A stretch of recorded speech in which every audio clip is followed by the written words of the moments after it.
and welcome to the Slush Pile. I'm very excited to be recording today.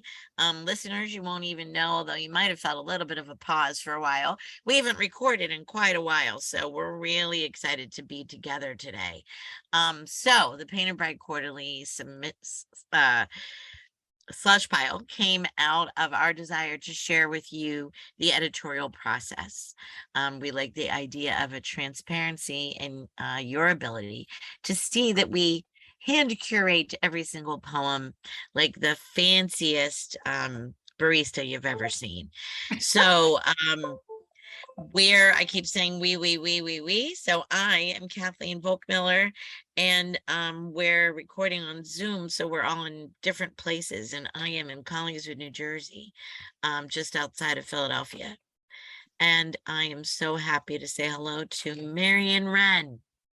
Zooming in from halfway across the world, it's Marion Wrenn. I'm here and happy to be here. And I'm looking out my window and the city lights are coming up.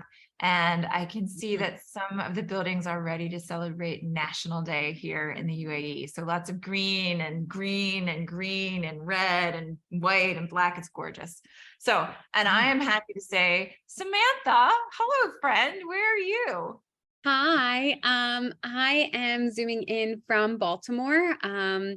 I am in a neighborhood called Old Galshire, which is very tiny and small, and there are lovely trees everywhere that are pretty yellow today. I'm a lecturer at Johns Hopkins, and I've been with PBQ for 6 years, I think. And yeah, so I will now shoot it over to Alex.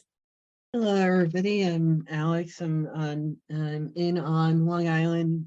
Nice sunny day over here for me. And I don't know if we want to do a special introduction. I think this is their first podcast. I'm gonna punt it off north. I don't know if I'm northeast or northwest of me, but I pass it over to Canada. Thanks, Alex. This is Dagne Forrest here. I'm new on the PBQ team this year, been loving reading and got pulled into the podcast, and it's one of the nicest things I've ever been pulled into. It's a great treat. So I'm in Almont, just outside of Canada's capital. I am roughly north from where you guys are. And you might not know, because we've been talking baseball before this, but you might not know that the inventor of basketball, James Naismith, is from Almont, where I live. Oh. So is there a lot of basketball stuff around celebrating? There's a lot of basketball stuff around. In fact, one of our main roads right now still has these funny white circles painted in the middle of them from when they did 3-on-3 sessions back in the summer. Oh, wow. If you're new to town, it's a little weird. Right. That's great. Well, I love when towns celebrate their own, Marion has a home in Kannapolis, North Carolina, which is the home of Dale Earnhardt. Did I say that right? Yeah. So the thing that I find amusing is a lot of things are named after him and all that, but there's a park named after him and a statue where, when they do those statues that are like just larger than life. Like it's not like it's like the Lincoln Memorial, it's not like that. It looks like a human man but larger. That's the statue of him. Marion and I go there and we jump up in the air and pat his butt every time we do. And I believe it's Dale Earnhardt Jr. and he was known as the Intimidator. So Kathy and I like to stand next to him and touch his butt.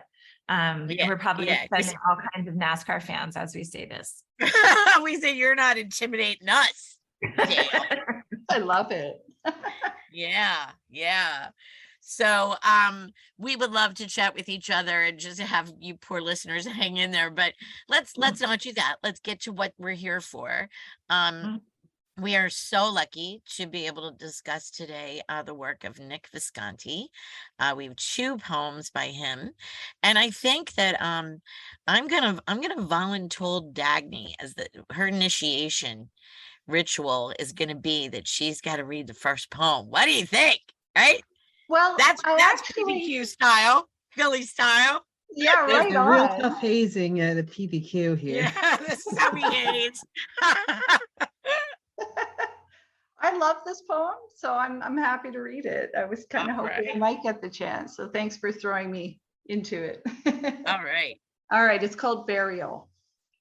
Burial. It is love, not grief, which inters the deceased in a hill made of clay. Sawed embraces, crossed arms, legs, eyes shut, looking forever at nothing beneath our feet, a container for men unmade, no boat to speak of, no oars darkly dipped in water as we pictured it would be. Instead, a single shred of light piercing every lens it catches. Instead, a pathway none cross, just follow through and up, the cusp of ending, nothing at all like the end. He isn't in this yard when his children roam. Still, they dig. They expect to find him. Braided leather, steel wound aglets, his black opal intact. Amazing. Nice. Beautiful reading. Snaps. Beautiful reading. Thank you. Well, So I'm sorry, I need to look up the word aglet. The heck is an well, aglet? an aglet is a metal cylinder wrapped around the end of your shoelaces, for example, Yep. which Yeah. is what directed me to pronounce it as wound, because the first time I saw it, my brain wanted to say wound. Mm, And I thought, right. that doesn't make sense. Yeah. So, I mean, Yeah.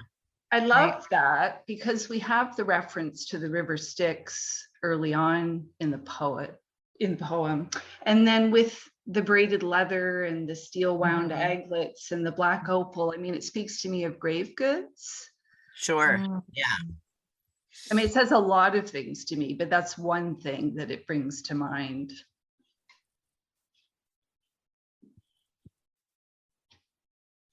Yeah. Wait, Boy. Dagne, say that again. It speaks to you of what?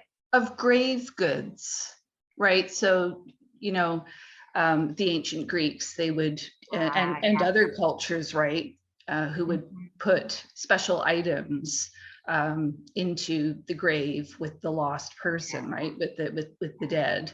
You know, in some cases, it was a coin in the mouth, right, to help them make that river crossing across the river Styx. But there were other items too, and I think. I don't know. I'm really interested to hear what other people think, but I got two primary things from the ending of this poem, which is very surprising after what comes before, right? It suddenly becomes so specific. And to me, it was kind of about, yeah, I mean, if you were to go and dig up someone you'd lost, you'd kind of be expecting to find them exactly as you'd last known them and seen them with those items that spoke to who they are, right, physically. But because of that reference of crossing the river, it also made me think of grave goods and what you might send along with someone after death. Sure. Right. I particularly love that the cusp of ending, right, and the up and up, right. So like that.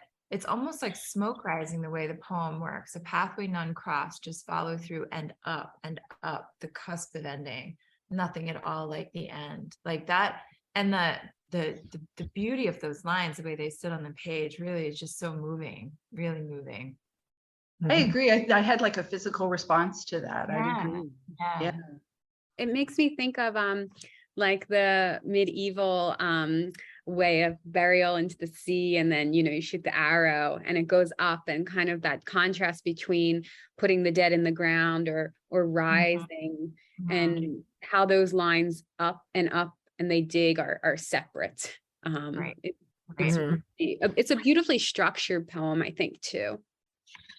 Yeah, I really agree with that.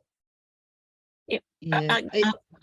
I'm sorry. Go ahead, Alex. Well, I was just thinking of how our view of death is obviously told from the people who are living. I know that sounds obvious on this front, but like on the deceased person's side, their body decays, they're still going through a process. And that's what I thought about, like a pathway non-cross but follow through, where it's like it's just another transitionary kind of period for the body of the person.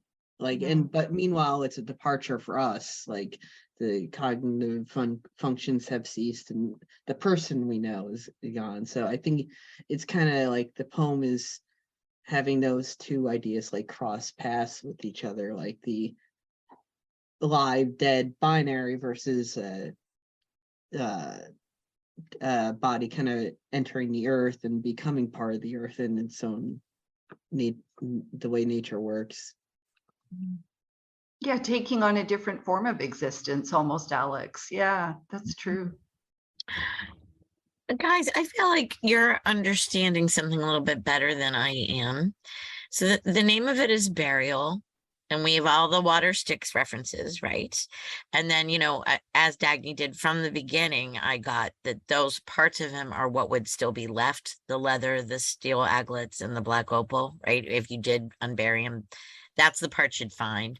But where I'm confused is the we and the we have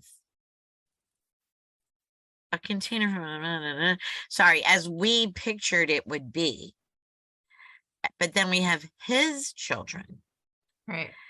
and it's called Burial, but they're digging to find him, not burying him. So I'm just a little confused about, I'm trying to connect those dots there, how Well, there is a we and an our, but then a his. Absolutely. And as part of that, Kathleen, that single shred of light piercing every lens it catches, it made me think that sounds more as though it would be from the perspective of the dead. And I feel like I'm trusting that this poem is sort of shifting back and forth from survivors who are considering burial and death and loss and the experience of it somehow. Because even that black opal at the end to me speaks of a pupil, of an eye. It's a really beautifully chosen item and image in my mind, because it helped me to connect back to the middle of the poem and to start to make more sense of it. Because I agree with you, Kathleen, there's something kind of fundamentally, it's like being in a dryer, right? A tumble dryer. We're sort of being whirled around with it. But I feel like the clues that were left in this poem kind of help you to follow the path somehow. Yeah. There's the feeling too of like what happens right after burial here. And I feel, especially in that third stanza, well, kind of the second to the third, where that looking forever at nothing beneath our feet, I think also makes me think of just the idea of the afterlife and kind of different conceptions of it. And it also makes me think of that line in Anne Carson's autobiography of Red, where she says, to live past the end of your myth is a perilous thing. And I feel like this poem is making me think about like what we believe in happens to someone after they're put in the ground or risen up, and how that become that life force of them and us, the living, like kind of congeals. And so that's why I think, Kathy, what you're saying makes sense to me too, because I think it's intentional, that congealing actually, and that movement between the living and the buried one. Yeah. Yeah. And if you look back to the first sentence, it is love, not grief, which inters the deceased. Yeah. Right. That works with that read, Sam. Thank you.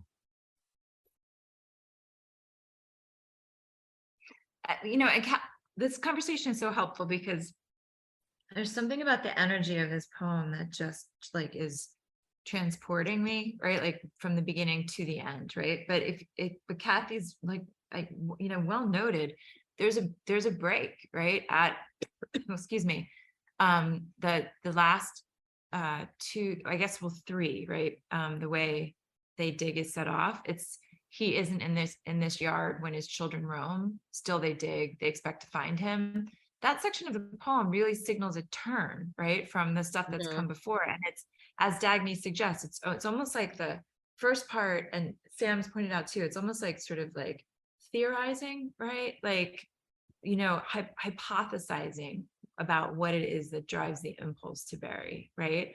And then this very practical, grounded, pragmatic, almost like the child's approach is like, well, if we put him in the dirt, he's got to be in the dirt. Where'd he go? Right? Like a kind of switching to the practical, right? So the structure of the poem, for me, if I look at it that way, doesn't split as much as spiral, right? Like it sort of spirals into the specificity of that last image of kids looking. Oh yeah, I agree. It's a proper interrogation, but just done so lightly. At first too, I wasn't in love with the line sod embraces, crossed arms, legs, eyes shut, but I've come around to it because I do think that it actually kind of infuses like spirit or entity-ness in a way into sod. And I like that, like kind of removing us from kind of the human even kind of conception of these things and moving into like being part of the natural world in this moment. And I think that in some ways it could look that stanza felt a bit decorative or something to me the first time I read it. But then when I really think of the sod as actually an active agent, it becomes much more interesting to me. I like that.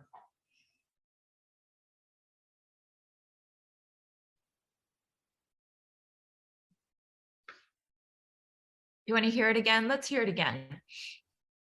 That'd be nice. Sounds great. Dagne, that's me nominating you. I got it.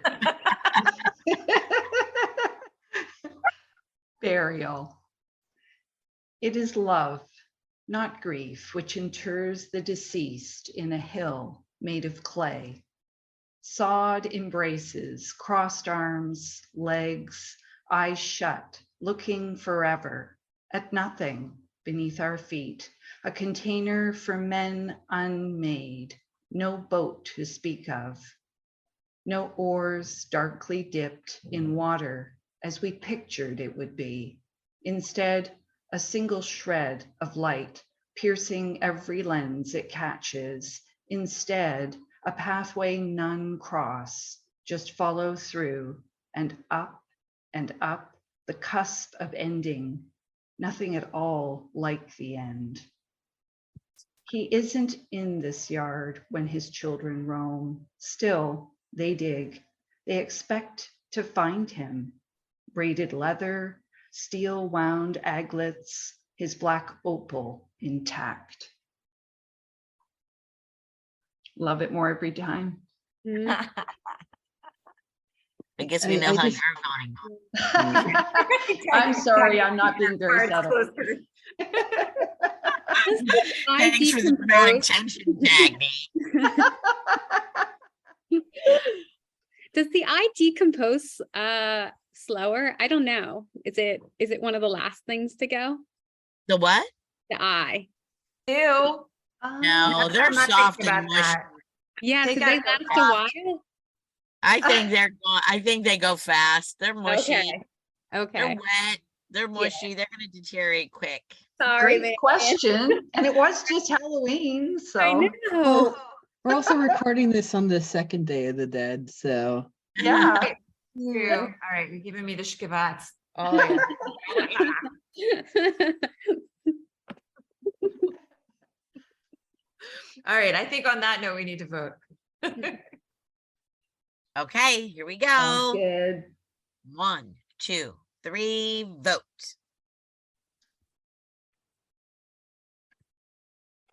Boom. The Bam. suspense.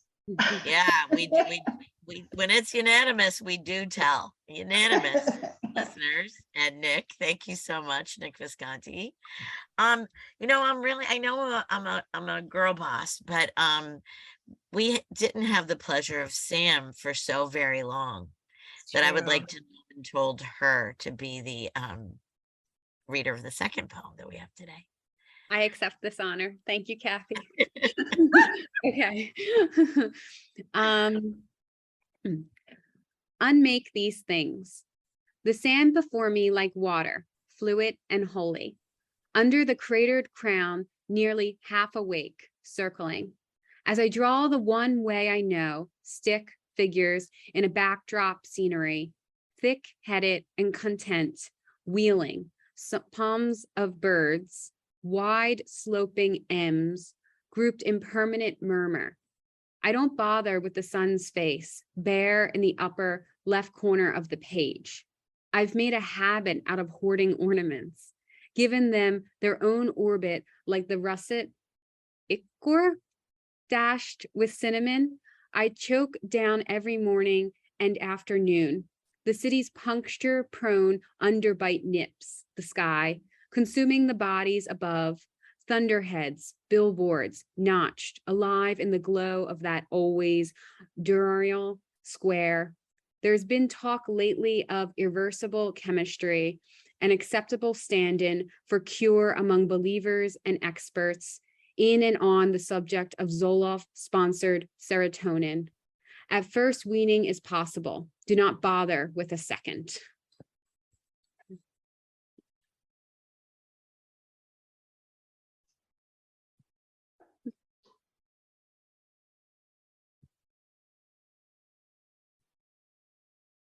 And listeners, that is the sound of thinking. You're thinking. I find this poem a lot more challenging. I'm so interested to hear other people's thoughts because I can find elements that I like, but I don't know where I am with it. There's this weird like beachy haze I'm getting. Like it's not fully, but it's in pockets in the poem. And I think I'm thinking of Zoloft. I'm thinking of like the half awake. There's this drowsy, sunny but drowsy kind of like it's hot and I can't think. So I'm just like, yeah, whatever. I don't know. I'm doing, you can't see this because obviously podcast, visual medium, but I'm moving my hands around a lot, kind of in weird kind of emotions right now. Like the birds. Like yeah. Yeah, like those wheeling birds. Yeah, there's definitely a palpable sense of confusion. I think haze is a great word, Alex. I mean, I have one theory on what this poem might be quote unquote about, but it just, sorry, Marion, you're on mute. Of course I'm on mute. It's like the first time I've ever touched Zoom. Good Lord. Good Lord, Dagne. But I'm sorry, and here I am interrupting your flow. What were you going to say? Well, I mean, there's some really cool images in here, right? And clearly references to what seemed to be drawing, right? And kind of a simple style of drawing and all of that. And there are the references to medication, both in terms of like ichor, but also the Zoloft. And so it's making me think of like doing art therapy in the psych ward. So the time that I've spent with this poem has kind of landed me there, but I also feel like I could be completely wrong-footed on that. I think that's where I was going to jump in. Like for me, the poem starts to like sediment maybe with, there's been talk lately of irreversible chemistry, an acceptable stand-in for cure among believers and experts in and on the subject of Zoloft-sponsored serotonin. A first reading is possible, do not bother with the second, is like the sort of imperative at the end of the poem. Feels really like where like the spiral lands into that. So I'm actually with you. I think the first part of the poem is really about drawing and an effort at making images, and like the ichor dashed with cinnamon, I choke down every morning and afternoon. You know, there's something about like the use of colors in this painting, right?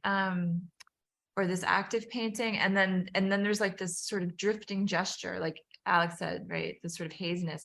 The city's puncture-prone underbite nips the sky, consuming the bodies above, right?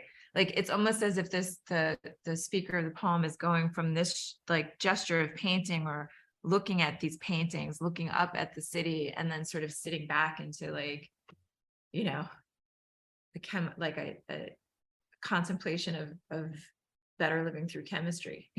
Yes. Or not, right? Yeah, yeah. And trying to match up these two visions, as it were. Yeah. Yeah, yeah. My gosh, Dagne, do I think you nailed it with something about like, the potentially art therapy in a psych ward. Marion, where do you get paintings? So maybe it's not paintings, but it's like as I draw the only way I know, right? So the sand before me like water, fluid and holy under the cratered crown, nearly half awake, circling as I draw the only way I know, stick figures in a backdrop scenery. Right. Wide sloping M's, how you make those M birds or so the person is sketching, right? The person, right. And I actually love that, like wide sloping M's grouped in a permanent murmur.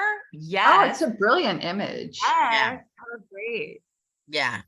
There's so many, there's so much great language here. I think Marion already read it. The city's puncture prone underbite nips the sky.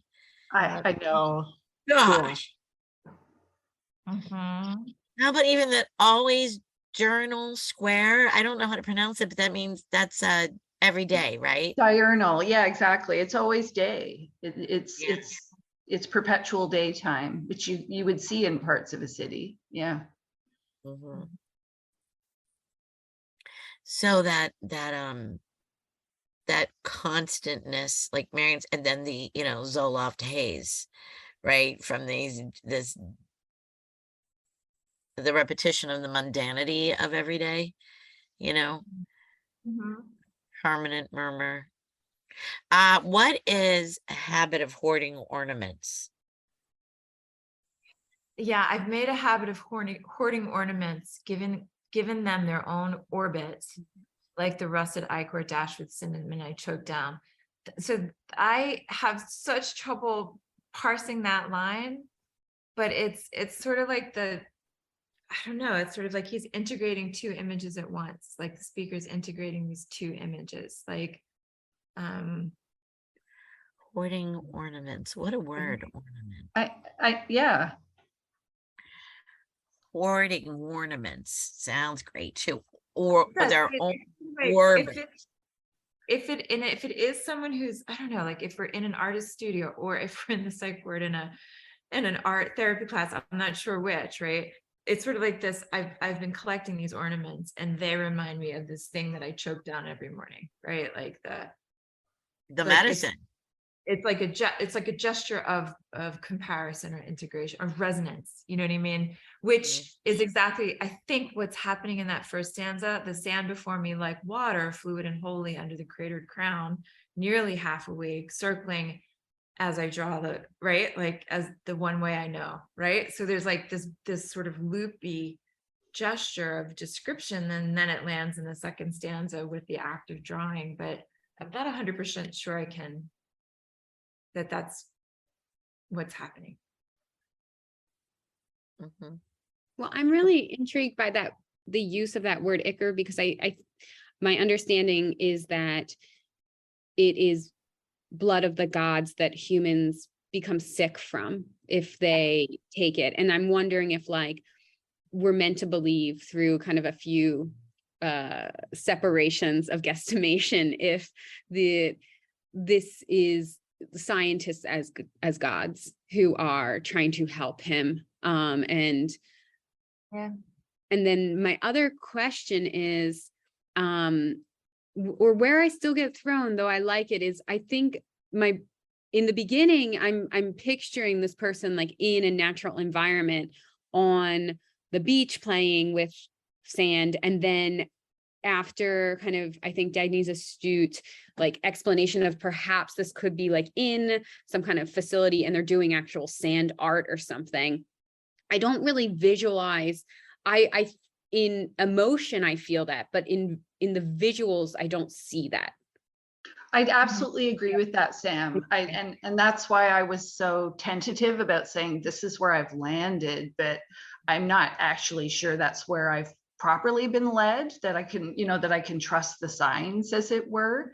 I have experience of visiting a friend, a dear friend who spent time doing art therapy on the psych ward multiple times. So I think for me, that came strongly to mind, but it could be way off base. I like your reading, Sam, about the ichor relating back to the gods that physicians tend to be, especially for someone who's in that very vulnerable position. And ichor is also, weirdly, the word that we give to the fluid that weeps from a wound, which is some weird human impulse to then tie it back to the blood of the gods. But yeah, wow. Yeah, I didn't know that second definition. And I didn't know it made humans sick, Sam. So that really is fascinating. yeah. Oh, yeah.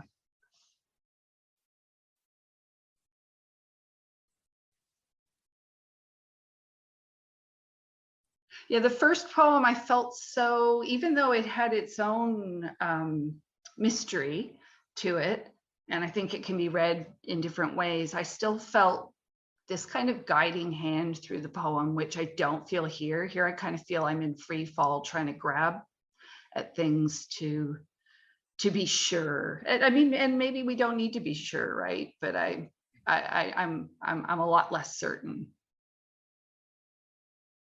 I wonder too what you all make of the title, and I'm being a wise ass because it's Unmake These Things, right? So like I often think about how titles work to capture something essential or situate a poem in some either thematic or conceptual way, right? And so to call it Unmake These Things, it's almost like casting a reverse spell, right? Like it's an undoing, right? Which could be all kinds of things, including throwing off an unwanted diagnosis, or just the burden of being on medication. Often that's for life, right? Right. I'm also like tying the unmake into like the word itself is like a weird contradiction where it's like, yeah, they're drawing or painting these things, but in reduction, like in a reduction form, like stick figures in the backdrop scenery, instead of like, so they're not drawing like an actual person, they're drawing a stick figure. They're kind of that make and the un kind of work together in a different way in this land of poetry. Like the birds become M's. They're not the shape that we know them as, they're the shape where this person representing them as on like a canvas or a piece of paper. Yeah.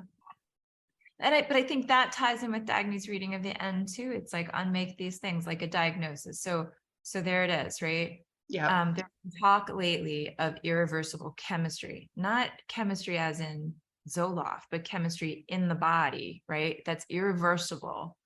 An acceptable stand-in for cure among believers and experts in and on the subject of Zoloft-sponsored serotonin, right? Like, so that the Zoloft comes in as the cure for this irreversible chemistry, right?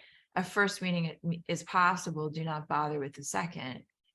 It's like, it's that thump at the end is the thing that feels like might be at the heart of the wish for unmaking, right? Like, there's no way out of this. Yeah, this is it. Yeah.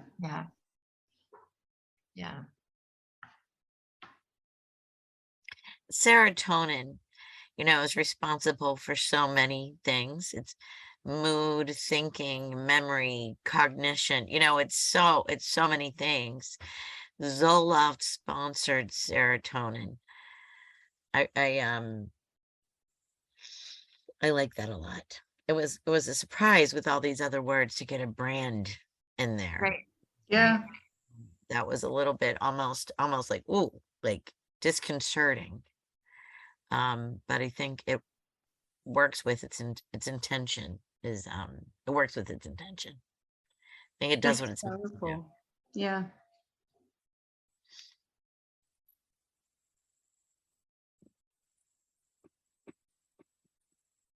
I don't know. It's funny. I like spending time with this poem, right? And sometimes that's like Kathy said this, if she said it once, it's a million times, but every time I hear it, it's like the first time that, a poem is powerful if you want to spend time with it, right? Or if you're just like moving on, right? Yeah, I mean, for a reasonably short poem, there's a lot of layers in here.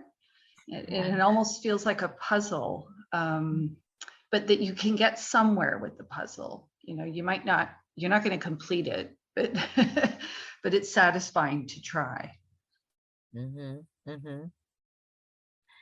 I get enough meaning. I don't need to know every little bit.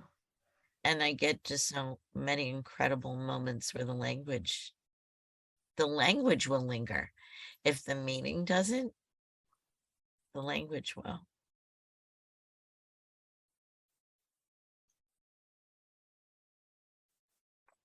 Shall we vote? Oh, it's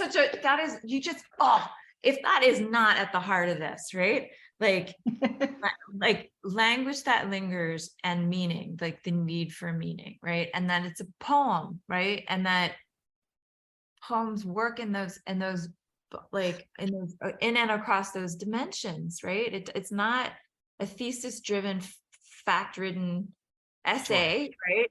It's doing some other thing. And it's Slushies, what you can't see. Everyone's nodding and then waving fingers at me, right? Like Alex. Well, I'm gonna make a joke because I feel like you're saying a lot of words, and I'm like #mood. Hashtag Because I mean, like, or vibes, if you will, I guess the kids say. Like, I'm teaching a workshop, and I'm reminded of relatively the age gap of like, oh right. So me saying vibes and mood, I feel like some like teenagers like sneezing somewhere and they don't know why.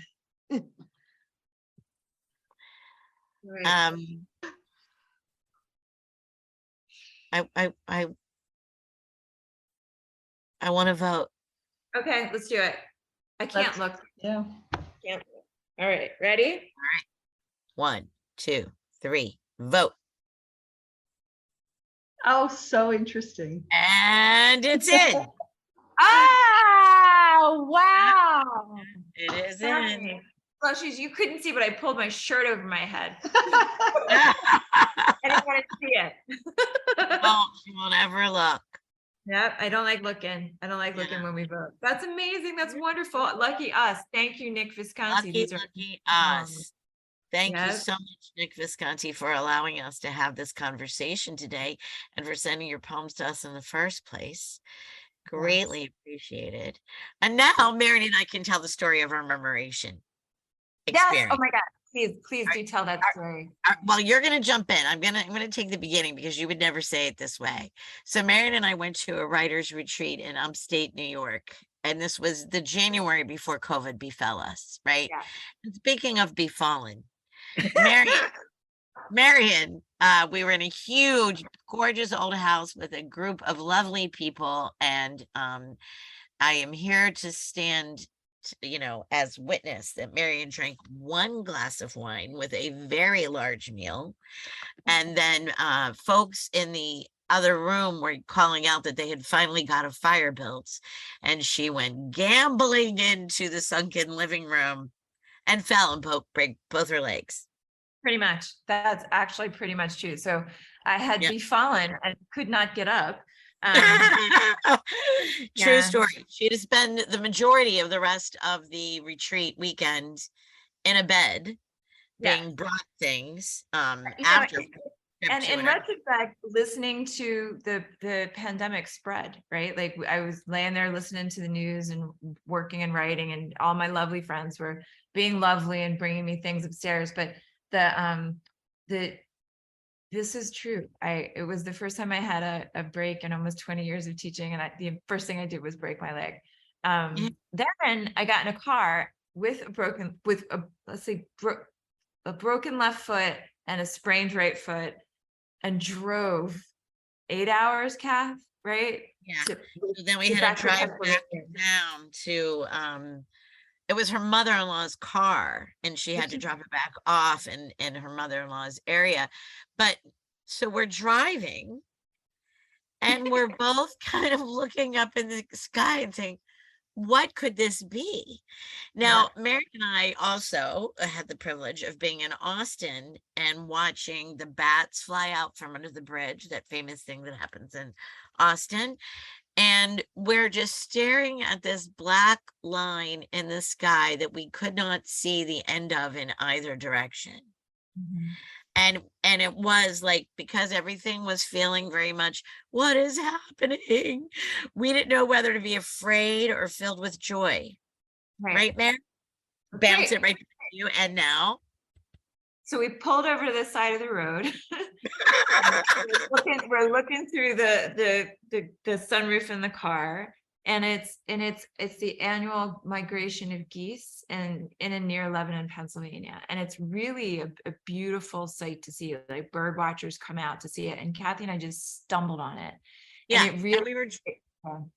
I was just going to say, we were driving in the same direction as the murmuration. So that was another reason why it felt like it was endless, because we were migrating with them, the exact path of the bird. It was incredible. Yeah. Truly. True story. Yeah. True story. Murmuration. A moment of grace in all of the chaos, you know? Migrations. Yeah, it was really something. That's an amazing story. And so now we have this wide sloping M's grouped in a permanent murmur from the poem by Unmake These Things by Nick Visconti. Now we will have it with us always. Wide sloping M's. Thanks again, Nick. Thanks, Nick. Yeah. Nick Murmuration Visconti. That's going to be his nickname. Right. Well, as we always say, we don't know exactly when this will drop. It'll be a few months from now. We were making, references like we normally do of what our lives are now. We are a couple days after Halloween, in the middle of Philadelphia's World Series run. And anybody else have anything else that they would like to add before we wind this up? Everybody's groovy. Okay, so that means Slushies, you have to talk to us instead. So send us an email, message us on Insta, follow us on all the things, tell us how we're doing, what you'd like us to do, and thanks so much for listening. Bye. Thank you.